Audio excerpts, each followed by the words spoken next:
शबनम को गिरफ्तार करने के बाद जब पुलिस ने सलीम को शबनम के सामने बिठाया तो शबनम ने अपना गुनाह कबूल कर लिया और पूरी कहानी बताने लगी।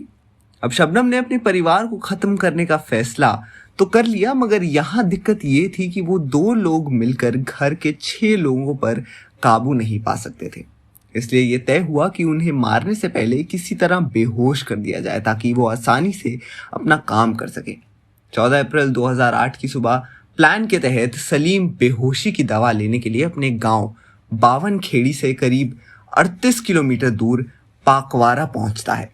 वो अपने गांव से दवाई इसलिए नहीं खरीदा ताकि किसी को कोई शक ना हो, और आपको तो पता ही है कि गांव में हर कोई एक दूसरे को जानता है। तो सलीम पाकवारा पहुंचकर वहां के एक मेडिकल स्टोर से बेहोशी की 10 गोलियां खरीदता है और फिर उस दवा को लेकर शबनम को दे देता है।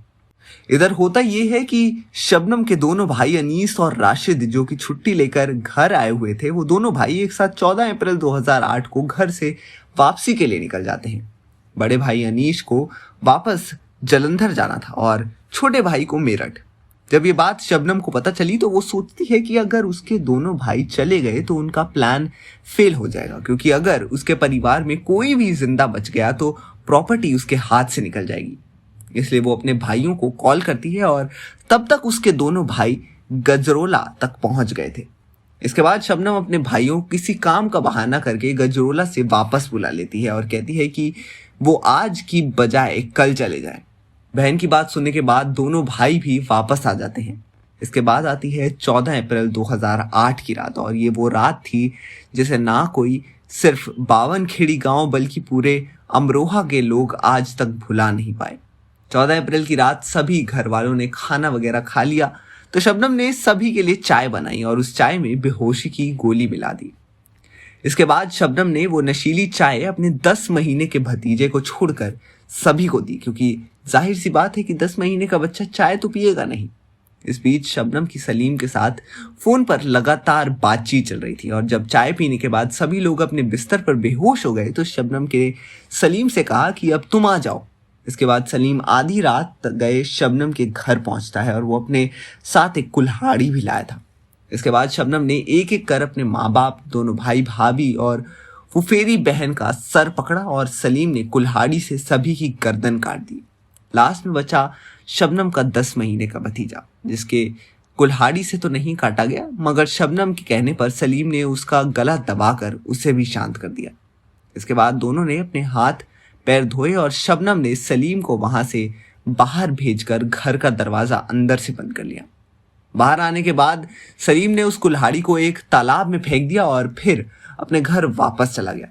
इधर शबनम सलीम को छोड़ने के बाद वापस ऊपर गई और अपने कपड़े बदलने लगी, क्योंकि उसके कपड़ों पर खून के छींटे पड़ गई थी। तभी उसने एक बच्चे के रोने की आवाज सुनी और जब उसने चेक किया तो पता चला कि उसका 10 महीने का भतीजा अभी भी जिंदा है और जोर जोर से रो रहा है। दरअसल जब सलीम ने उस बच्चे का गला दबाया था तो वो सिर्फ बेहोश हुआ था और उन्हें लगा कि वो मर गया है। तो जब शबनम ने देखा कि उसका भतीजा अभी भी जिंदा है, उसने फौरन सलीम को फोन मिलाया और उसे वापस आकर बच्चे को फिर से मारने के लिए कहा, मगर सलीम ने वहां दोबारा आने के लिए साफ मना कर दिया और शबनम से कहा कि अब जो करना है वो तुम ही करो। इसके बाद शबनम ने खुद अपने हाथों से अपने 10 महीने के मासूम भतीजे का गला दबाकर मार डाला, और जब ये तसल्ली हो गई कि घर के सभी लोग मर चुके हैं तब रात 2:15 बजे के करीब वो अपनी बालकनी में आई और रोना पीटना शुरू कर दिया। और इसके बाद क्या हुआ वो मैंने आपको पहले ही बता दिया। यूपी पुलिस ने दोनों का कबूलनामा दर्ज करने के बाद अगले दिन यानी 19 अप्रैल 2008 को दोनों को ऑफिशियली गिरफ्तार कर लिया।